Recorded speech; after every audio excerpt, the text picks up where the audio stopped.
to shine.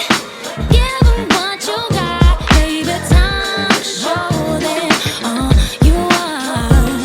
It's time to shine. Gotta give 'em what you got. Gotta show 'em all you are.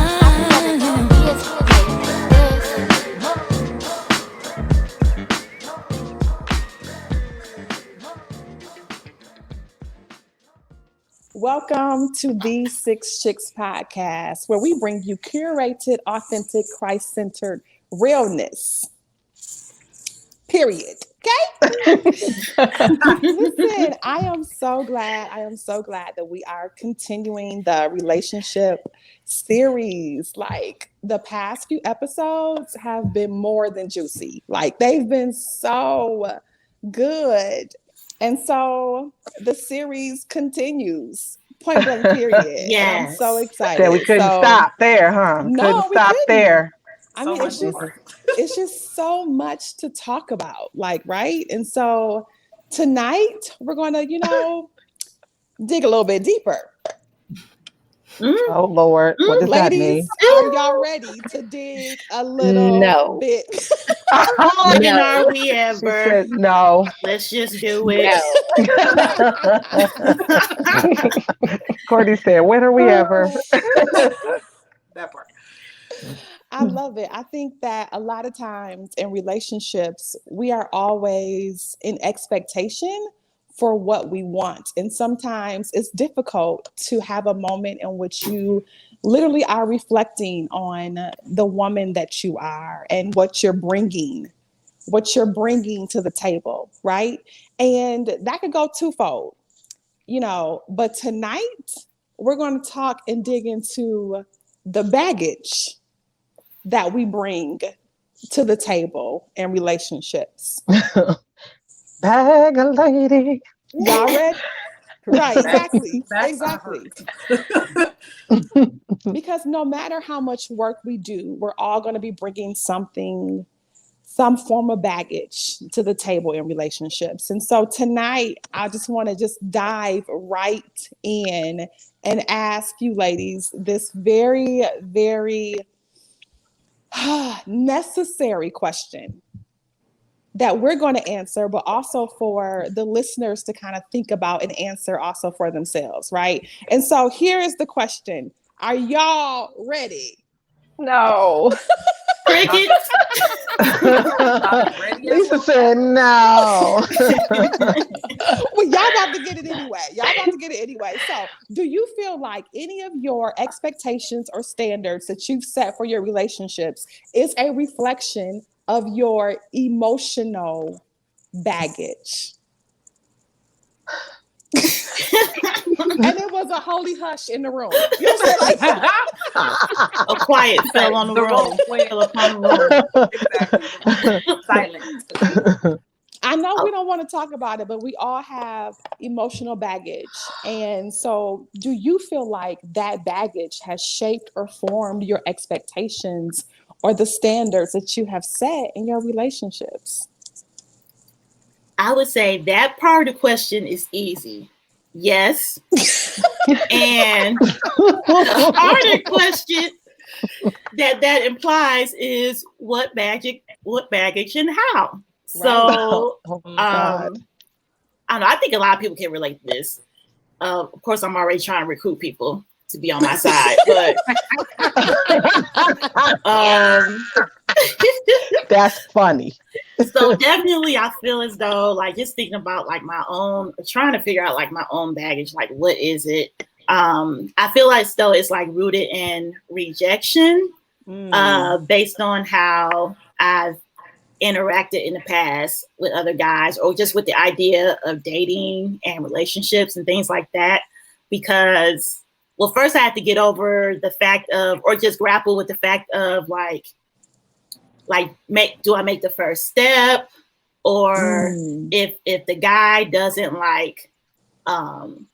start things or initiate the way I expect, does that mean that's a no-go? And so I feel as though like sometimes, it depends, of course, case by case, right? Dude by dude. But it's like some of that, if not probably all of that, if I try to be really more truthful, is I feel as though it's kind of connected also with rejection of like being told no, or like being or feeling like you're being treated weird or passed aside, or like even maybe even disrespected somehow. Like, how do I pull all of that from someone just not initiating? And so it's like, I think that's a issue for me. And just like navigating, or like just I also think ego is a bit part of it too. Like, I think those things are paired together, like ego and like rejection, because it's like either way, it's like, no, what you mean? You ought to want to do blah, blah, blah, blah, blah. And then on the other end, it's like, well, dang, maybe he don't, maybe I'm not, or maybe I should have did, or you know what I'm saying? So it's complicated. But I would say two words for me would be like rejection and ego. As far as like thinking about navigating or going about like relationships and dating and expectations with that. I'm sorry, I busted out laughing in the middle of there because I was just looking at everyone's expression. And Ife was just like, The shaking of the head. It's so the much. shaking of the head. Oh, go ahead. Yeah, no, I really was, because I'm like, oh my God, it's so much. And as Courtney was talking, I'm like, yep, I relate to all of that and more. I feel like my answer to the question is absolutely yes. And I feel like I've thought a lot. I have thought about this question, and I've thought about the why and the how. But, and I will give that answer, but it also doesn't make my actions any like different sometimes. You know, I can still know why this is going on, and then still create the same scenarios in my life. So I know for me, losing my parents young, there's this sense of abandonment issues that I have. And so what that translates for me into relationships is like needing to know, I don't want to say needy, because nobody wants to be needy. You know what I'm saying? That's like, I'm not thirsty, okay? Not me.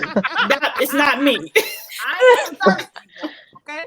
But when I say need, I like words. I need to hear that you like me, that you're going to be around, that you love me, that you want to be with me, that you're going to stay with me. I need to hear these things. I need to hear you say these things. And I really need your actions to show them as well, because I have these really, really deep rooted fears of abandonment or leaving issues. And I know that that's where that stems from. So I try to curb those actions in the relationships, but it still doesn't make it easier to do, because that's the root issue. You know, it's like, I don't want to lose another person. I don't want to lose this person. Or even beyond them telling me how they feel, it's also me people pleasing, because I don't want to lose this person. So I'm going to do whatever I can, almost enable you, you know, to a certain degree, so that if I do all these things for you, there's no reason for you to abandon me. But the reality is that's unhealthy for the both of us. And those actions have definitely, like, what I expect in a relationship has definitely stemmed from those issues that I have. But it just does not make it easier to stop those actions, just knowing them. Right. That is absolutely correct, Ife. And I'll have to piggyback off of you because of the same thing, losing my mother early on in my life, absolutely and 100% created that space for feeling abandoned. But then my reaction to it in times past, this recent relationship I was in was not the same. But in times past, typically I'm in these whirlwind type of relationships where a person comes in very quickly and it's a this, oh my God, you're my dream girl type of situation. It's so there's so much emotion so fast, not even necessarily physicality, but just so much emotion so fast. Like, oh my God, you're my dream. And then 2 seconds later, like 30 days less, they're gone, or 3 months later it's falling apart. And so to me, that's very similar. Like, I know my mom always wanted a girl. So, she got a girl. They said she was dyeing my socks when she couldn't find the right color to go with whatever the dress was that she had purchased for me. Right. So this whole fascination. Oh my God, you're finally here. And then you're gone. And then she was gone. So then it's like the same thing. I don't know if I'm consciously creating that, but that's a very similar thing and so I'm just like, I feel like I don't know how to work through when the relationship gets tough sometimes. And so it gets weird and then I'm gone. You know what I'm saying? And so, but I definitely think it's rooted in the abandonment and then the inadequacy, feeling inadequate a lot. And that's just simply not feeling like you're enough for the person anyway. So because you're feeling inadequate, then you're likely projecting inadequacy. So I hear this commentary from men of like, I feel like I can't do enough, or it's nothing is enough, right? So it's because I'm dealing with the inadequacy. So then I'm putting it onto them. And so then they're like, okay, this can't last forever. She's amazing, but I'm not going to be able to live with feeling like I'm not enough all the time. You know what I'm saying? And then I'm blind to it, not even thinking that I'm doing it. That's deep. Trash, y'all. It is. That's good. It's hard to even maneuver in those feelings, but I could definitely relate to, especially obviously what you and Ife are talking about, because my mother died when I was young as well. And after my mother died, I have a twin brother and I had a sister. And my father's, my aunt and uncle took my twin brother to Chicago for over a year. And so I lost my mom, and then I lost my twin brother for a year because I hadn't seen him in about a year. Wow. And then thankfully he was brought back. But it was like the way I went as far as relationships is one, I felt like I wasn't good enough. And that definitely, I believe, stemmed in my mother dying. And it took a long time to realize I didn't really get into any serious relationships until I was, really in my 19, 20-year-old self. But when I was younger, I would be like somewhat of a boyfriend, girlfriend with guys. And I would always see myself running from the relationship. And it all stemmed from that, my mother leaving, the abandonment, the rejection, the self-worth, like I'm not good enough. So if I'm not good enough, then I'm gonna get out of this relationship quicker so I don't have to get hurt. I don't, I'm going to put it on you and I'm going to leave. Right. And it's all really about me not getting hurt and me saving myself. And that really up until recently has just been my life. It has, it's been the road that I have followed. And now it's like, okay, now I'm starting to realize like that emotional baggage has put me on a path that I need to figure out how to get off of, because it is not the path that I want to be on. But it is the same thing. It's the rejection, the self-worth issues, the abandonment, all of that just screams in my ear. But yet I do such a great job and have done such a great job of just acting like it was never even there. And that wasn't the reason why things were happening, in my life. Yeah. So I love the fact of like, how everybody is so candid, you know what I'm saying, about the space that they are in. Yeah, that's good.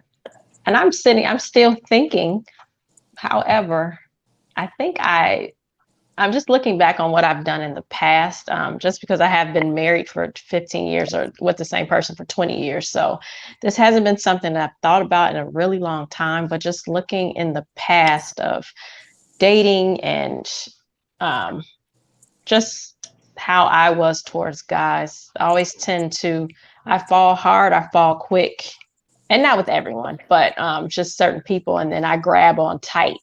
And I think it is just looking at it, I'm thinking about it could possibly be because I don't want them to leave me.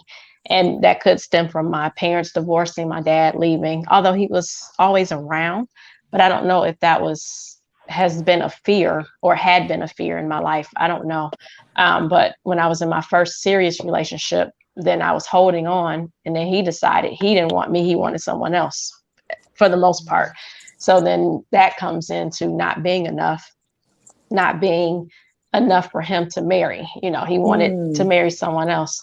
So that was tough. And so even with my husband now, I was the same way. Like I grabbed on tight, but he was also with me, you know, at the same time. So it just didn't come off the same way. Like he latched on as well. So it worked out. But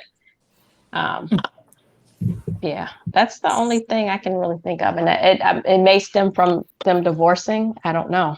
I'm not really sure. I mean, I always have had a problem of not feeling like I'm enough for anybody, whoever it may be, probably except for my mother. She's probably the only one who's like, you're the best person in the world, no matter what. But she's my mom. So of course she's going to say that. But for everyone else, I've never, ever felt like I'm enough. So I don't even know where to go with that.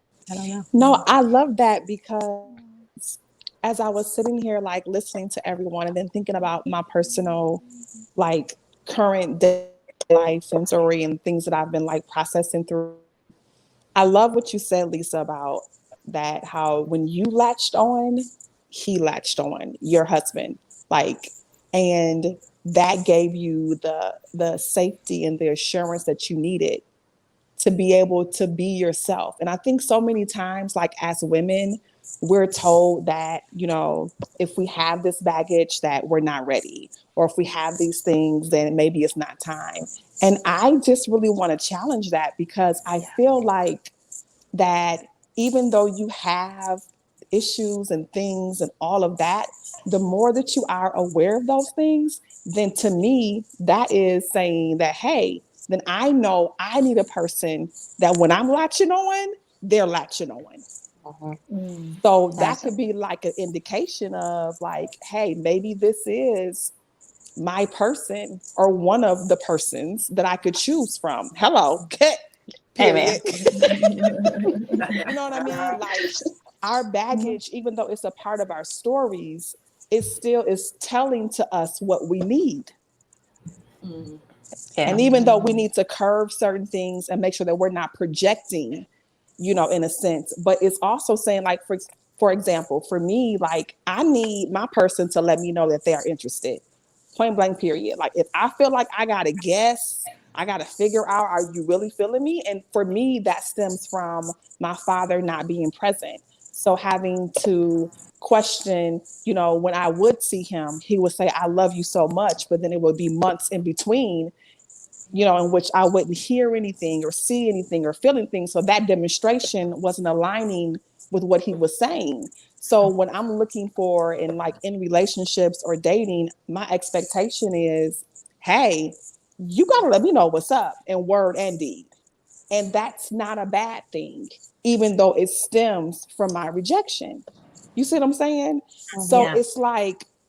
It's like a catch-22 sometimes, because it's like you don't want to project in a negative aspect, but you don't want to ignore it either, because maybe that's just what you need. Yeah, absolutely. And I agree with that, because now that you're saying that, is that where our love languages stem from? Wow. Could they possibly stem from our baggage? Wow. Oh, yeah. Which is not a bad thing. Yes. It's not a bad thing at all. Wow. I definitely think that, Lisa. I have actually thought that before, like, how are these love languages formed? And they have to be formed out of what you didn't get. Then it becomes more of the thing you need. That's Yeah. maybe that's in his That's book. deep. It could be already in his book, y'all. Could be. Because I didn't read it. You say we If know it all is, the sir, information. if it is, sir, we give you all the credit. Right. We just You say we know all the But- information, but I didn't read the book. no. I don't know. I don't know Right, everything. that's good. That's really good. But It it's makes true. That's total good. sense. It is. It makes a Yeah. lot Yeah. of sense. It makes a lot Yeah. of sense. It Mhm. does. Real quick, round table. What is your love languages, ladies? My love language Qua- is physical touch. Physical touch.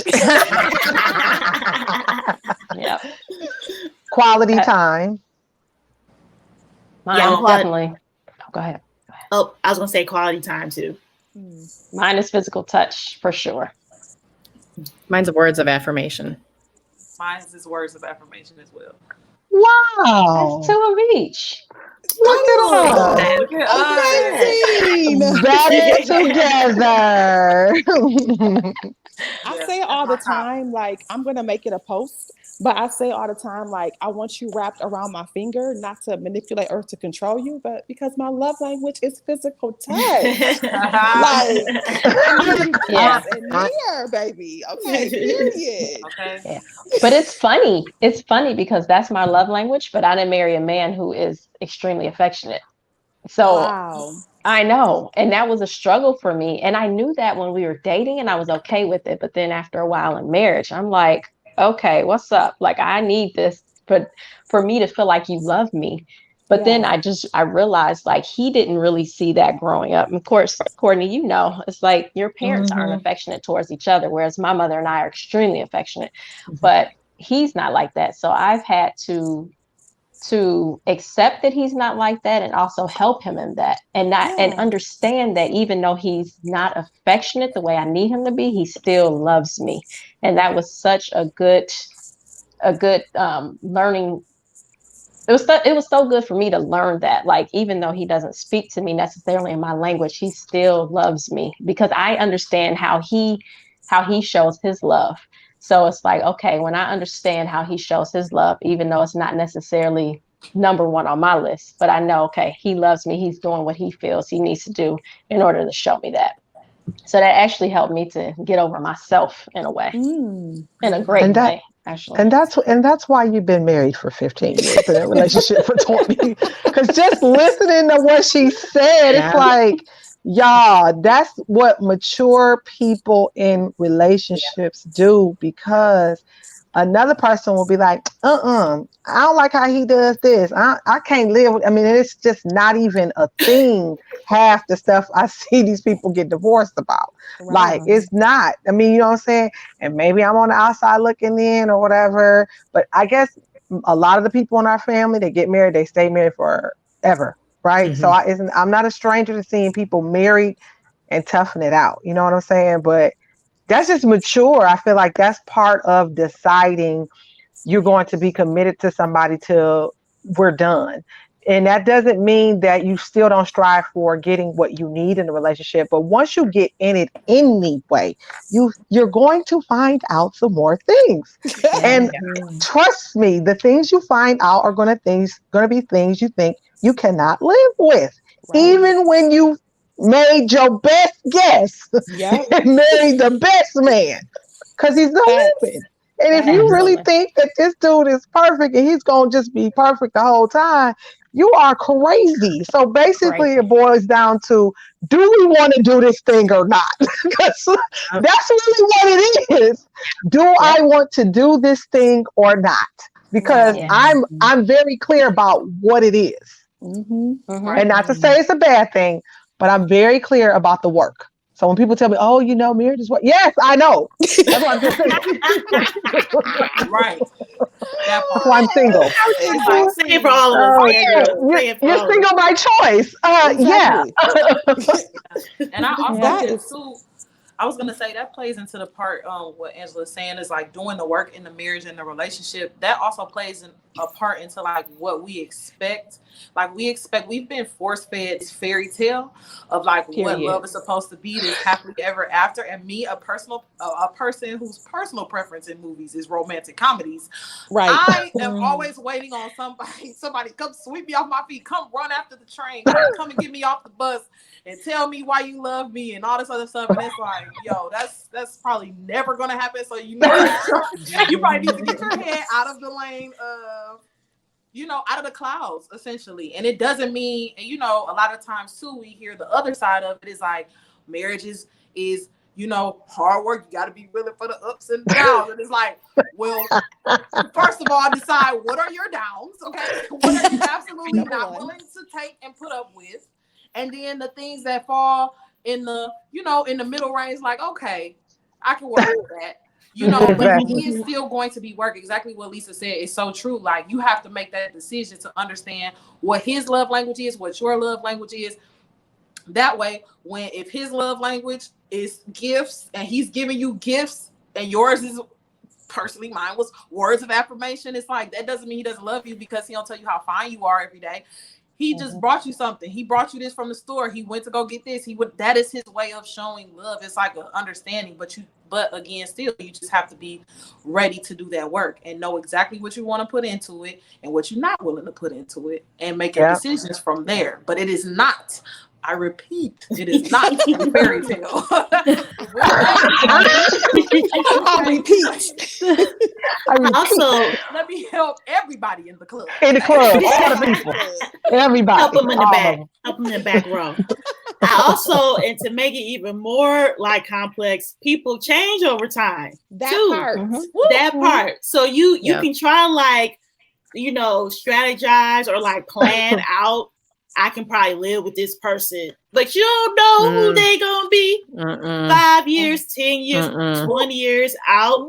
And just thinking about like me and Ange and I just did happenstance. Let's do the love languages little quiz online or whatever, because it had been so long. Mine used to be, I think my first one used to be gifts, and now it's, and maybe quality time was second, but now it's quality time first, and then words of affirmation is like a close second. So it's like a change happened, across maybe 3 or so years from the last time I looked things up. And so it's like, well, what do you do? I mean, it's almost like a commitment to make a decision to stay, to be That's with them. You know what I'm saying? That's it. That's it. Yeah. And it makes sense because all of us go through healing. And all of us go through trauma every day of our lives. PhDs need to be handed out. Because this is no research. We are speaking all of the truth here. Okay. This is it. Are you kidding me? This stuff is amazing. Yeah, because we grow and change. Like we're gonna become different people. I hope that I'm not the same in 10 years. Exactly. Okay? Right. I hope that I'm not doing the same stuff, making the same dumb decisions. 10 years. Facts. Yeah. But it is. Tell the truth, Ife. Yeah. And it's a decision. Like you said, it's a decision every day. It's a decision to love this person every single day. It's a decision to be faithful every single day. It's a decision to come home every single day. You know what I'm saying? Like, it's a decision. So come in the house. You say it's a decision to get out the car and come in the house. It's real, y'all. That's real. Yeah. It is a whole car ministry. Everything we do is a decision. So it's like you decide what you're gonna do. And for me and for us, period, it's like we made a commitment to each other and we're standing by that. And for us, I mean, marriage, I don't feel like has been hard at all. But it is work, but I think it's fun work though for me. And even during those times where I've been upset, even with the love language thing, I just was like, you know what, I'm gonna make him be affectionate. So I jump all over him, make him hug me. I'd always do stuff, hitting him on his butt, whatever, and so we play around, whatever, because that's what I do because I'm affectionate. And he's gotten better, but even if he didn't, I would be okay with where he is right now. Like, I'm good. So, because I force it. You're going to be affectionate towards me. And that says a lot, though, Lisa. That says a whole lot because you are working on yourself in the midst of all of that. And working on yourself is making your relationship better. It's making you better, which is making your relationship better, which is making your husband better. So I'm like, and it's a daily thing that all of us have to do. You know, we all have to love each other. We all have to love ourselves, talk to ourselves. You know, if I don't get the words of affirmation from somebody, I need to get them from myself first of all, anyways. That part. Yep. So it's like, you know, it's like we have to learn to do that first. And then we can get it from the world. A daily routine. It's work. Marriage is work, and being single is work. It's all work. Work. It is. Come on. This is and a like bow, Lisa y'all. said, like, but it is. It's fun work. I'm just It saying. is. Is it? When you put in the work. When you put in the work. It's fun work. Yes. I'm sorry. Fun work. Fun work. Yeah, it's fun work, and I love. Well, probably because I love. So you know, I'm gonna have a positive, you know, what I'm saying, response to all of it. I'm over here like, what's fun? I'm over here just trying not to scream and holler on this podcast. I'm laughing so hard. This is real life, y'all. Real life is crazy, y'all. Come on. I'm just like, dang. Ooh, On all sides, yo. Get a break. Look, y'all, and I know Tiffany can agree with this. The fun comes when the things change. It's like when you see things change, man. Come on. But even like for me, but even beyond that, like I guess I'm mad Angela is still laughing. Wait, wrong way. Like I'm sorry. Right, wrong way. I'm sorry, Tiffany. I know you gotta. I know. It's so funny. What are you laughing at though? Like what's so All funny? three of us are laughing. It was me. It was me, Eva, and Lisa. Was laughing at Courtney because Courtney was like, "Man, this is some balls." She was like, on all sides, I can't get a break. Then she was like, dang. And so then we were just like cracking up laughing. Like all of us were laughing. Oh God, I just couldn't stop because it was so true. It was like, dang, can I catch a break? You know, it's like, dang. So that's what happened. That's what we want prompted. to uplift the people. Bring us Yes, home, we do. Pastors Tiffany and Victoria. Pastor Tiffany and Victoria. Exactly. Help people out like me. Hey, Cause Lisa then- is I crying. have open ears. Oh, I was You quite. that are not watching the YouTube, Lisa is crying laughing. Angie is hysterical. Yes. is her head was down, then up, then down, then up. Like they are just Her cheeks hurt. Because Ife came around at the end and said, "Is this good?" And then I just started it up again. I said, Lisa, you're our only hope, sister. "Oh, girl, yeah, you are hope for the future." No, I'm It is saying. possible. It is possible. I promise. And listen, y'all, like Come on on, a very serious note. So no more laughing. No.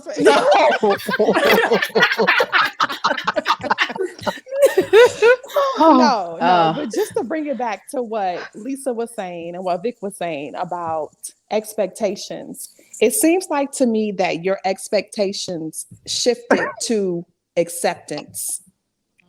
And I think, yeah, and I think we need to like shift from using the word expectation to acceptance, because your expectations seem to always box people in to a limiting thought or action, and that is just it. But when you accept someone, you liberate them to be, to become, to change, to evolve. And it takes Courtney, your face, Courtney. Come on, Pastor. Didn't I say it, y'all? Yes. Vic got something else too, if we got time, but I'm just saying. No, bring because, it home. Acceptance. I receive it. No, because I was listening to like Indy Irene like this past week, and she was like dancing around that topic. And when I kind of just allowed that to like really just settle in and like register, I was like, my expectations have held people hostage. So even if they wanted to be more or become more or do more, I couldn't allow them to because I was holding them to this one standard, this one way. And it's like, if you really want it, you have to shift it to like, I accept you to be you. Here's what I like. Here's what makes me happy. But show me what your love for me looks like. I might end up liking it. Listen. Better than I thought. Than what I thought I needed. Right. Exactly. Exactly. Yes. Because we don't know what we don't know. We don't. Change. Wow. Just saying. Deliver today. Yes. This one is good. I'm saying, like, come on. Let's just be open. Like, let's just be open to love. And even though we know it takes intentional effort, don't you want somebody to want to put forth the effort for you? Yes. Don't you want them to be happy, to be like, whatever it takes, baby, I'm in this. Yes. I do. Yep. Yeah. Yes. Yeah. And we're worth that. We're worth it. We're worth it. Yeah. We are worth it. Oh, that's good. Yes, and just one more thing. I'm thinking about it because my husband's love language is I don't know the term for it, but he shows by just taking care, by doing things, by providing. Acts of service. Acts of service. That's him. But when I tell you, I appreciate it so much because he does so much. He takes care of me. And it's like women be like, I don't need no man to take care of me. Look, boo, I appreciate it. Take care of me. I'm fine with it. And I love it. And I didn't know.